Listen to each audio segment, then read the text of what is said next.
Good afternoon, and thank you for joining our webinar today. I'm Julia Goebel, Chief Marketing Officer at Benefit Express, and I will be your moderator. As part of our ongoing ERISA compliance series, I'm pleased to present this webinar called Me Too in the Workplace. The webinar will answer questions surrounding Me Too, compliance policies and executions, and overall best practices. Some of the key takeaways of today's webinar include: what is Me Too? Employees feeling comfortable in their approach to HR, updating training and courses as a part of responding to Me Too, how companies should manage executions, and what changes do you need to happen within your company. A few housekeeping items before we begin. If you missed something, don't worry. We'll be emailing you the recording with the slides after the webinar concludes. I'll be keeping the webinar muted throughout to avoid any background noise. We will pause throughout for questions. Simply type your question into the webinar box, and I'll read it aloud for you at the end of each section for our speaker to answer. If we don't get to your question today, we will be sure to follow up after the fact. And now I'm pleased to introduce our webinar speaker. ERISA attorney Larry Grugin is our presenter today. With more than 35 years experience in employee benefit law, Larry has a wealth of experience in dealing with qualified plans, health and welfare, fringe benefits, and executive compensation areas. Thank you for joining us today. We are delighted to have you. And with that, I will hand it over to Larry to get started. Take it away. Thank you. Thank you very much.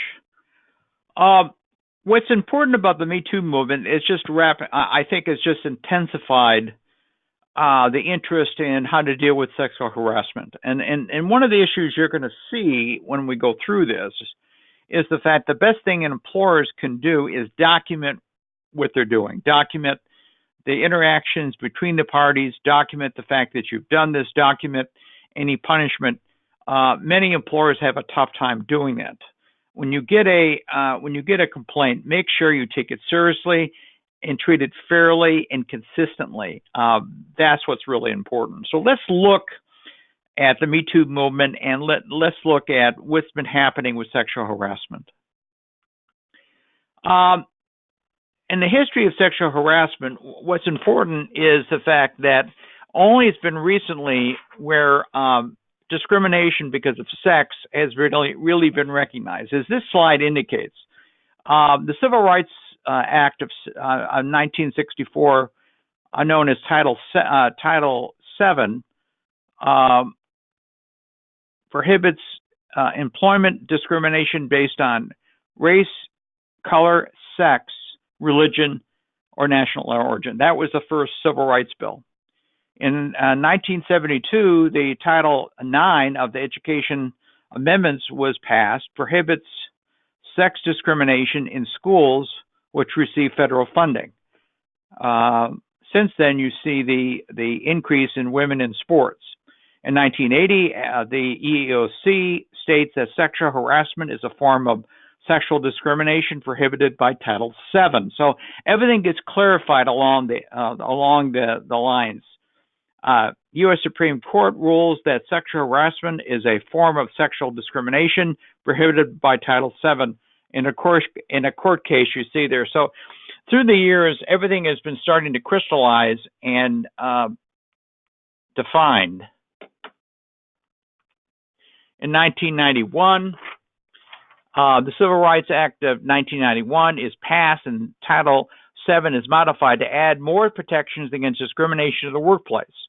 First of all, right to a trial by jury on federal court in Title VII cases, and the right to compensatory and punitive damages subject to caps based on the size of the employer. In 1994, the Violence Against Women Act was passed. It amended Rule 412 of the Federal Rules of Evidence, limiting the accessibility of evidence of the past sexual history of any plaintiffs in sexual harassment. And then a 1995 Congressional Accountability Act of 1995 passed and applied Title VII and other employment laws to Congress and the legislative branch. Now, just recently, over the past 5 years, state legislatures have introduced around 200 bills strengthening protections against workplace harassment. In the past 2 years to date, 15 states have passed new protections. New York City has been particularly active in strengthening its anti-harassment and in this situation. And 13 states have limited or prohibited employers from requiring employers to sign non-disclosures agreement, which is extremely important as a condition of employment as part of a settlement agreement. And 5 states have expanded workplace harassment protections to include independent contractors, interns, and graduate students for the first time.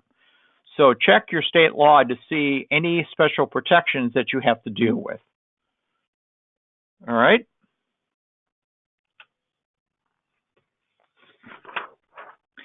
And then 4 states, the New York City, have extended the statute of limitations for filing harassment and discrimination claims. And 10 states and New York City enacted key prevention measures, including mandatory training and policy requirements for employers. Now, both Benefit Express and I am in the state of Illinois. And the state of Illinois, starting in 2020, is requiring yearly sexual harassment training for the first time for all employers. If you have one employee, there's mandatory sexual harassment training. Now, what's interesting about it is in Illinois, even though it's a requirement, there's no penalties if you don't do it. And I just warn employers, if you don't do it, the problem is if a sexual harassment claim comes in, the first thing the other attorney is going to, the attorney for the individual being harassed is going to ask, have you done training at your facility? And if you say no, it's not going to look good. So again, and you're going to see a movement towards this, more training. Some employers are doing it in the past. Now, more and more states are requiring sexual harassment training and documentation. So what's been happening over the few years is that in the week since New York Times and New Yorker first broke the stories of Hollywood producer Harvey Weinstein, decades-long abuse, he has worked with hashtag #MeToo and has exploded in social media. But the Me Too movement has becoming something larger. I think people are becoming more aware of workplace harassment. That's what's so. What employers have to do, they have to get serious about if there's a claim. What do you do? Survey conducted by the nonprofit called Stop Street Harassment reports 81% of women and 43% of men have experienced some form of sexual harassment during their lifetime. Now, what's interesting with all this awareness of sexual harassment, what's interesting, the EEOC haven't seen an uptick in complaints, which is, as this slide, from 2010 to 2017, which is very interesting. There's not been an uptick of sexual harassment complaints against employers. 2018, the EEOC reports there has not been a dramatic increase in the number of sexual harassment complaints actually filed with the EEOC. However, this can be explained in part by the 300-day time limitation for filing EEOC claims. And EEOC claims report that the web traffic has tripled since the Me Too movement. So I think that it's eventually going to increase, but it's still too soon to tell.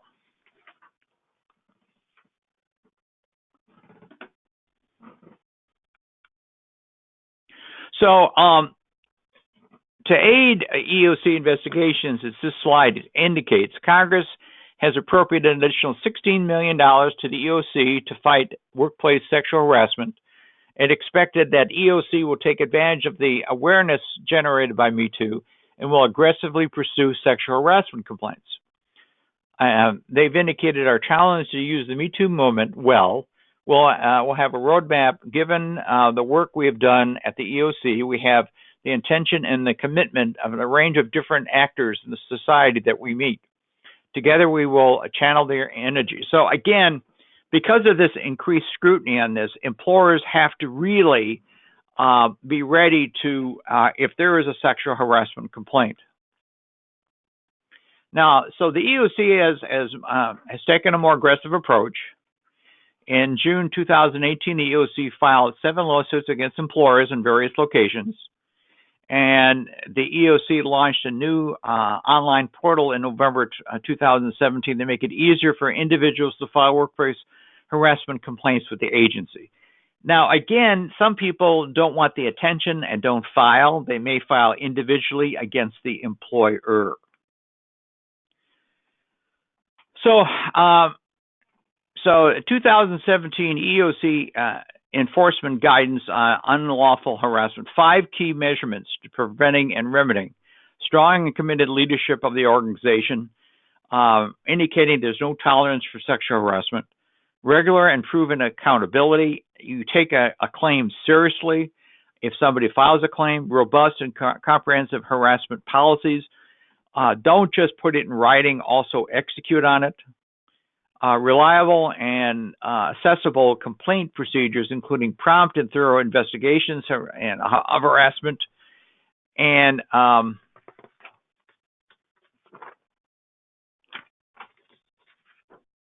routine interactive training tailored to specific workplace and workforce or workplace. I think you just have to reassure people the fact that what is not acceptable in the workplace. So, pursuant to a recent NPR poll, over 1/2 of the individuals interviewed agreed that it can be hard sometimes to tell what is sexual harassment and what is not. Is it just kidding around, or is it actual sexual harassment?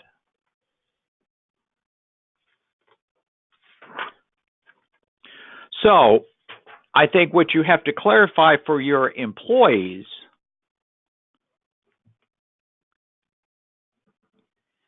is workplace behavior becomes unlawful when it consists of unwelcome conduct, whether verbal, physical, or visual, based on a person's sex, color, race, religion, national origin, age, and disability.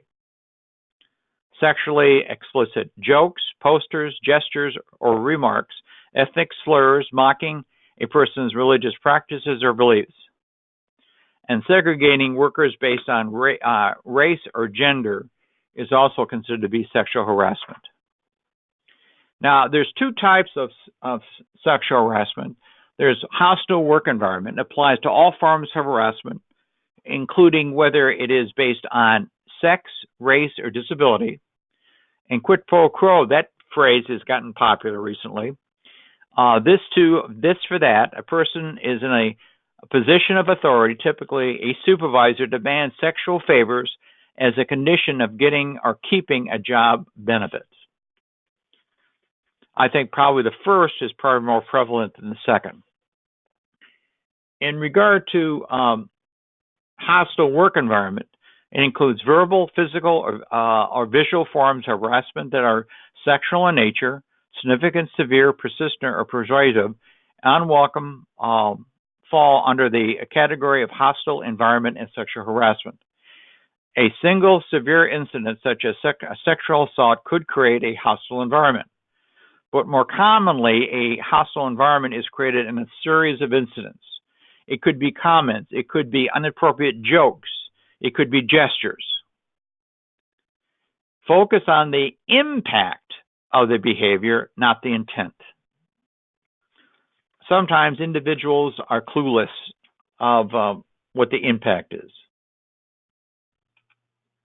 Of course, they're likely to find an illegal hostile work environment where there is pornography, vulgar language, sexual touching, sexual propositions, degrading comments, embarrassing questions, and sexual jokes. I think that I found in my environment, every once in a while, you have somebody telling a off-color joke that they think it's funny, but people cringe.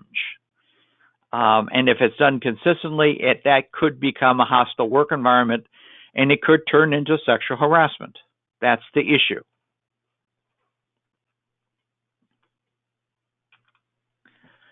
and is of sexual nature. Nonverbal, looking up and down a person's body, derogatory gestures or facial expressions of a sexual nature, following a person. Posters, drawings, pictures, screensavers, emails are tests of a sexual nature. Should be text of a sexual nature. All could be deemed to be of a sexual nature and deemed to be sexual harassment.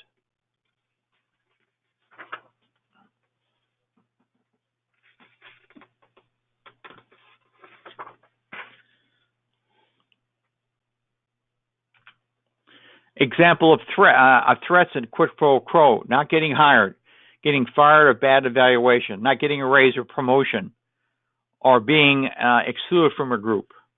And this is all done in return for sexual favors. This is something that doesn't happen too often, but it can happen.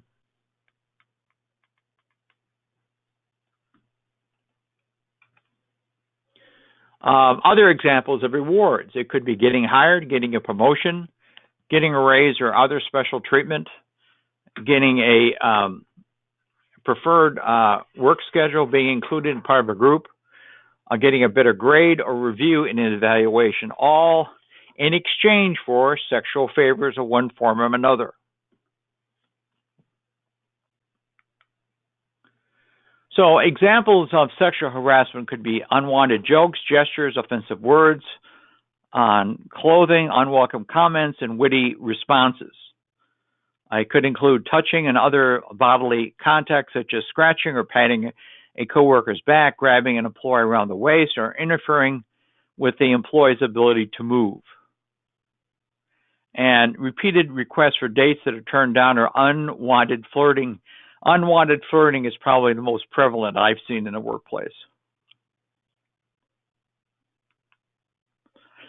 Transmitting or posting emails, texts, or pictures of sexual or other harassment-related nature, displaying sexually suggestive objects, pictures, or posters, and playing sexually suggestive music. All can be deemed to be sexual harassment because it makes other people uncomfortable.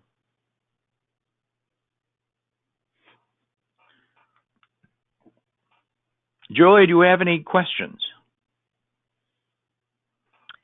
Thanks, Larry. At this time, we have no questions. However, I want to inform our audience that if you have anything you'd like to ask, please use the question box to chat it over, and I will read your question aloud for Larry to answer. Thank you. So, in this situation, when could an employer be liable? Well, the most obvious situation is if you have a supervisor. And in this situation, employers are strictly liable for any acts of supervisors if the conduct culminates in tangible employment actions such as employee being terminated, demoted, employee is refused a promotion or new position, employee's hours are cut, any other job conditions that could be viewed as tangible employer action. So this is in response if a supervisor sexually harasses someone, one of these things happened to that employee.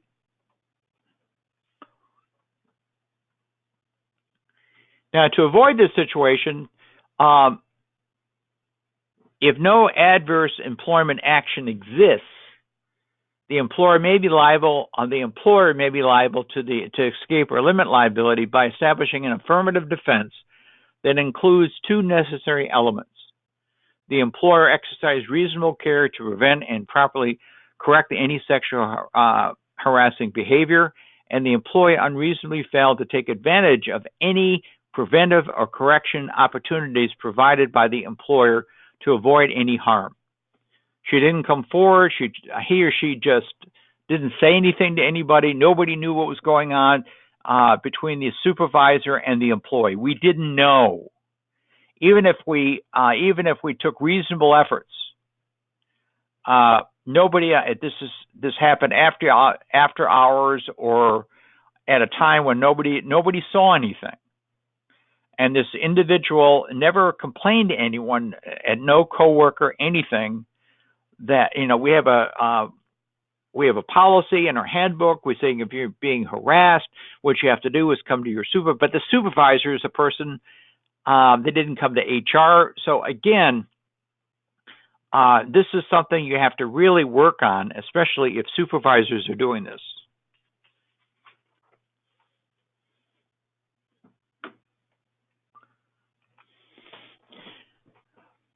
Now, the only way to escape liability for supervisor harassment that does not cause a tangible employment action is for the employer to establish that it had an effective policy in place and it gave the employee the opportunity to report and get the harassment to cease. And the employer can demonstrate that the employer failed to take any advantage of any opportunities provided in the employer policy. And I think it would be important in the situation, especially as part of the annual review, questions should be asked about this, especially the relationship between the employee and any supervisor, just to make sure if there's any issues or problems, the employee should be encouraged. If there's anything happening, they should report it, and any reporting is confidential. So again, employees have to be encouraged if there's anything happening between them and any supervisor or coworker that they should come forward, and we'll keep it confidential.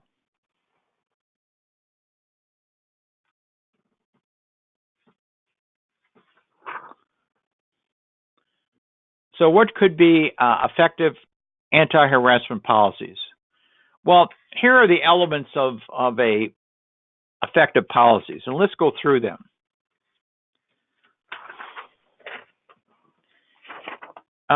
An harassment policy and complaint procedure should contain at minimum the following, and this should be in your handbook: a clear explanation of prohibited conduct, assurance that employees who make complaints of harassment or provide information related to such complaints will be protected against retaliation, clearly describe complaint process that provides accessible avenues of complaint, assurance that the employer will protect the confidentiality. And I think this is the most important one, because I think what employees are afraid of, especially with the supervisor, is the fact they're going to be retaliated against. They're not going to get a raise. They're going to be fired.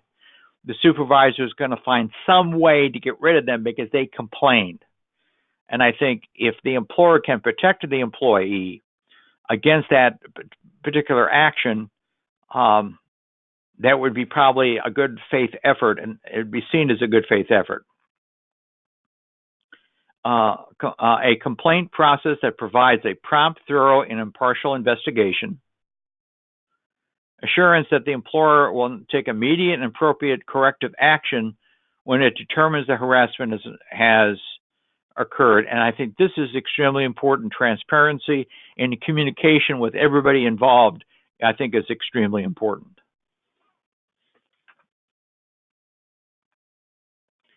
Let's look if instead of the supervisor harassing an employee, let's say you have coworkers harassing an employee.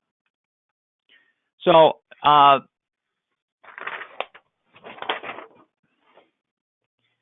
the employer's liability for coworker non-supervisor harassment if the employee proves that the employer knew or should have known about the harassment. Oh, that's how John is. He tells off-color jokes all the time. Don't listen to him. He just does that. He's been a long-standing employee. He means no harm in those jokes. The employer failed to implement prompt and appropriate corrective action. John continues to tell the jokes, and the employer says thinks it's fine, but it makes every woman in that department uncomfortable. But the employer doesn't think it's any big deal, because John's been doing it for years and he's been getting away with it. So it remains critical that the employers maintain effective and anti-harassment policies to avoid liability for coworker harassment. How does the employer avoid liability? Because it should have known of the harassment. Surveys, training, and meetings with employees and supervisors.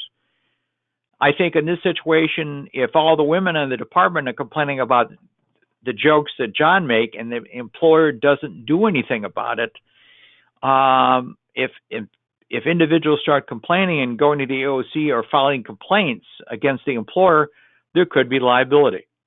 That's going to be the problem.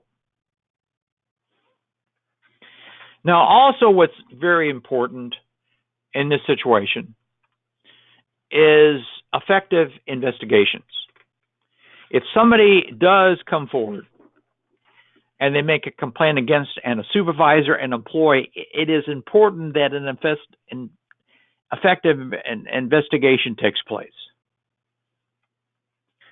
So in this situation, investigator should review the complainant, the alleged harasser, the supervisors of the parties involved, and any third parties who may have knowledge of the role. In fact, any coworkers who could have observed the activity. It is important all these people are interviewed to make sure they get a full picture of exactly what happened.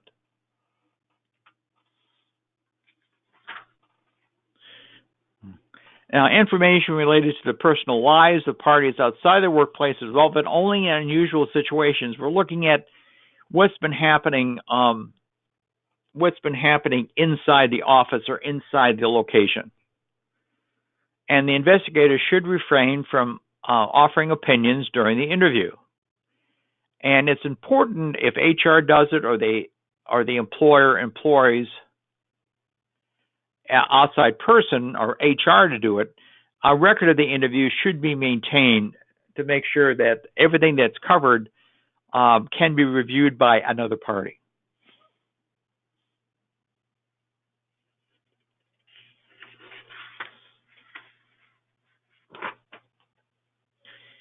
Now, as an example, here are some of the effective questions that should be asked of the complainant. Who, what, when, where, and how? Who committed the alleged harassment? What exactly occurred? What was said? When did it occur? Is it still ongoing? Where did it happen or occur? How often did it occur? How did it affect you? How did you react? What response did you make when that incident occurred or afterwards? Should be who'd you tell? How did the harassment affect you? Has your job been affected in any way? Are there any persons who have relevant information? Was everyone present when the alleged harassment occurred? Did you tell anyone about it? Did anyone see you immediately after the episodes of alleged harassment? Did the person who harassed you harass anyone else? Do you know whether anyone complained about the harassment by that person? Are there any notes, physical evidence, or other documentation regarding the incidents? How would you like to see the situation resolved? Did you know of any other relevant information? And I think with these questions, what the person is trying to do is get a full picture of the extent of the incident, what the impact of the incident was, and who else knows about it, so they can create a big picture in regard to, or a full picture, excuse me.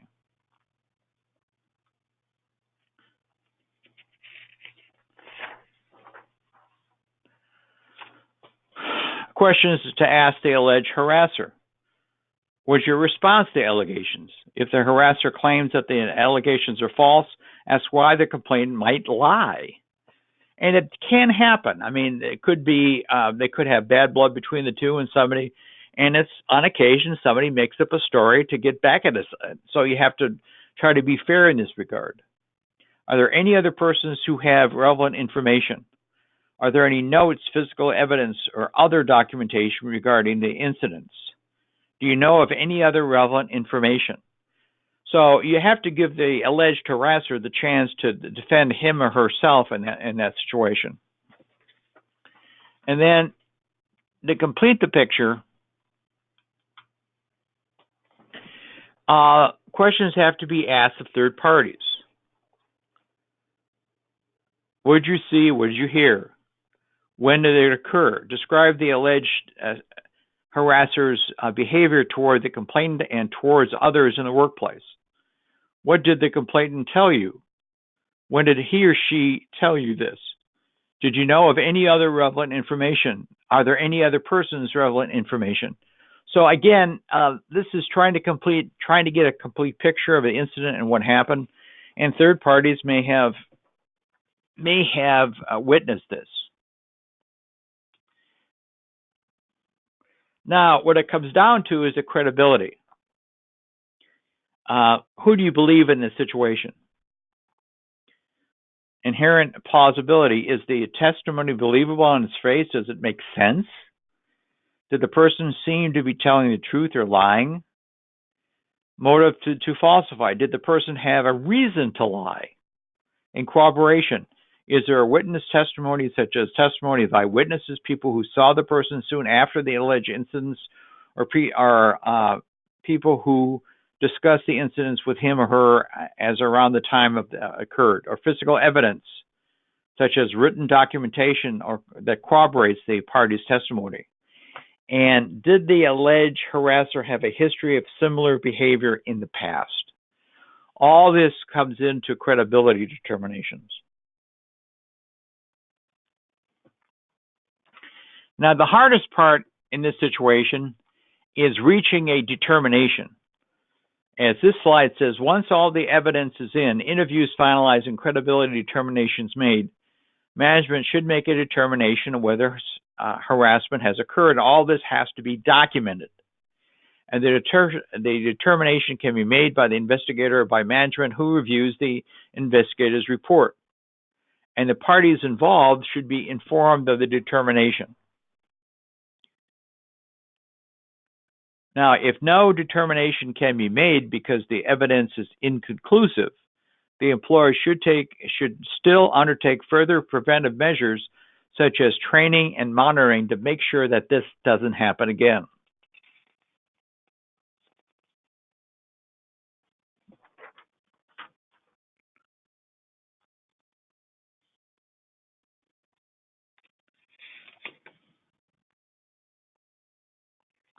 So, what happens if it's found that there's sexual harassment? Once that is determined, what action should be taken? Well, oral or written warning or reprimand, transfer or assignment, demotion, reduction of wages, suspension, discharge, training or counseling of the harasser to ensure that he or she understands why his or her conduct violated the employer anti-harassment policy, and monitoring harasser to ensure that the harassment stops. If John is telling jokes, he has to be told in so many ways that, and very clearly, I'm sorry, but that's not acceptable anymore. You can't do that. People are complaining, and if you don't stop, tell John what the consequences are.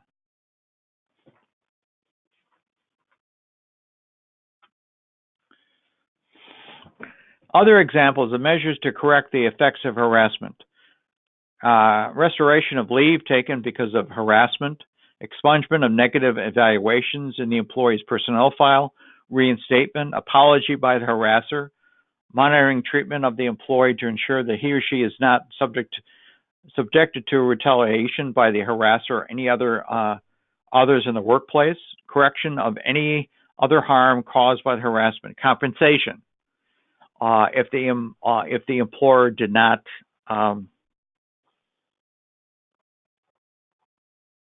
review in time, there's losses. So these are things I think what's important here is recognizing when sexual harassment occurs. Secondly, is dealing with the sexual harassment, and third is actually doing something about it. And training, I think, is extremely important, so people recognize what is permissible, what is not permissible, and the fact that, and showing that there's consequences if certain activities are actually done, and there's going to be consequences for it. Are there any questions? And Larry, at this time, there are no questions. Well, that's the presentation. Hopefully you found it useful. And Julia, when's the next presentation? Yes, our next presentation will be in January on wage and hour issues, which I'm sure will be an important topic as we kick off the new year. You will receive an invitation to that, as well as a recap of this webinar in the next several days. Super. Well, thank you very much, everybody. Hope you found it helpful. Thank you, everyone, for joining us. Take care. Bye-bye.